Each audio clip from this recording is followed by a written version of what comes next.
আমার নির্বাচনী এলাকা ভোলা ১। আমাদের দাবি না, এটা আমাদের একটা আর্তনাদ। একটা শিশু যখন অসুস্থ হয় ভোলাতে, তখন একটা মা সুস্থতার কথা চিন্তা করে না।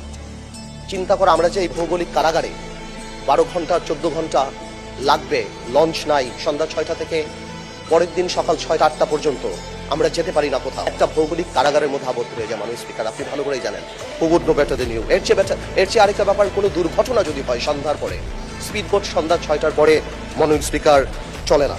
কারাগার থেকে যে আমরা কবে মুক্তি পাবো আসলে আমরা বলতে পারি না। আমাদের মৌলিক অধিকার এবং সাংবিধানিক দায়বদ্ধতার প্রশ্নটা একটু তুলতে চাই। এই 32 সুস্বাস্থ্য, এই 32 চিকিৎসার নিরাপত্তার কথা বলে। ফ্রি মুভমেন্ট মানে এই না যে আমি এখান থেকে এখানে গেলাম। ফ্রি মুভমেন্ট সারা বাংলাদেশ, তার স্থল হোক দ্বীপ হোক, আমি যেখানে যেতে চাই আমি সেখানে যেতে পারবো। কিন্তু মাননীয় মন্ত্রী সাহেব 17,000 কোটি টাকা বলেছে। 17,000 কোটি হোক বা 25,000 কোটি টাকা হোক, আমার মৌলিক অধিকার এখানে অ্যাট স্টেক। সুতরাং উই নিড দ্য ব্রিজ। আপনি যেভাবে বললেন, স্বপ্নের ব্রিজ এটা আমাদের সাম্যের অধিকার, সাম্যের প্রতীক। এটা আমাদের অধিকার।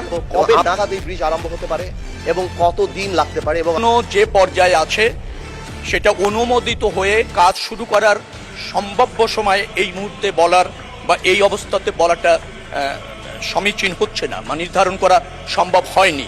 অতএব এটা আমাদের আগামী অর্থ বছরে যেহেতু অননুমোদিত পরিকল্প হিসাবে এডিপিতে রাখা হয়েছে সবুজ পাতায়, আমরা আশা করছি এই প্রক্রিয়াগুলি সম্পন্ন করে দ্রুততম সময়ের মধ্যে করার সম্ভাব্য বা শুরু করার সম্ভাব্য তারিখ জানাতে সক্ষম হব।